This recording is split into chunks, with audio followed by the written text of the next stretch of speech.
In the next part of our passage, we find that God is introducing himself to Moses. God says this is holy ground. Why? Because the Lord is present there. And whenever the Lord is present, this is holy ground, and instructs him to take off his shoes. Now, this was holy ground even before Moses got there, because it was known by the Bedouins and by those people that kept their sheep, like Jethro, that this was the mountain of God, Mount Horeb. And so he stood on holy ground. Verse 6, and then he said, I am the God of your father, the God of Abraham, the God of Isaac, the God of Jacob. Mark that down. God's saying who he is.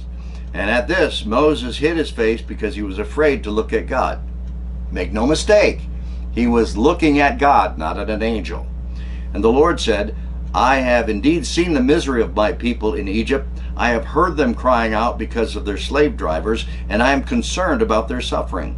So I've come down to rescue them from the hand of the Egyptians and to bring them up out of the land into a good and spacious land flowing with milk and honey.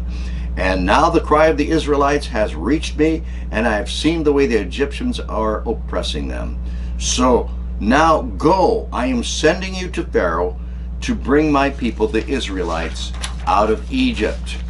Now, we come first of all to God giving him instructions, and Moses gives 5 excuses throughout this entire passage. It's one of the reasons we go all the way to chapter 4, verse 17, so we include all of the excuses together. His first excuse was, who am I? Who am I that I should go to Pharaoh? Of all the people on the earth, who else would go to Pharaoh? Hello, Moses, you grew up in Pharaoh's household. You speak 4 languages. You write in 4 languages. You have learned in the University of Cairo. You are the best educated man that God has on the scene. What do you mean? Who am I that I should go to Pharaoh? We need to understand that Moses was in a crisis mode for 40 years. He was deeply depressed in the wilderness. God gave him a wife to bring him comfort, gave him 2 children, gave him Jethro, and he was out with the sheep most of the time. He considered himself a failure. He was a murderer. He went to Israel to try to help them be released from slavery and defend them, and he got in trouble. So Pharaoh wanted to kill him. So he's an ex-con. He is running away from Pharaoh. He's got a warrant out on his life. For 40 years, he's hiding in the wilderness.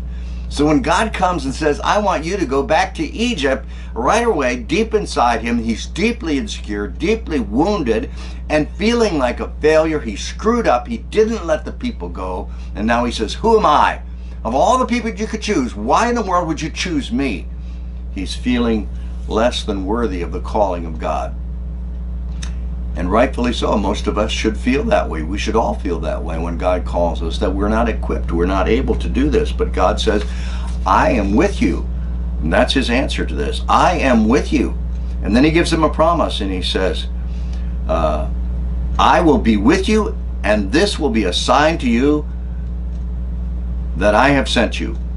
When you have brought the people out of Egypt, you will worship on this mountain. Again, this is important that we understand that he's at Mount Horeb and Mount Sinai, the same place. Because God gives him a promise and says, I'm going to be with you, and you are going to deliver those people. And when the people come out of Egypt, they are going to worship at this very place. They're going to worship where you had the burning bush. They're going to worship in this plateau area, and you're going to climb up Mount Sinai. And you're going to meet God in a new way. Wow, all of that's part of this passage.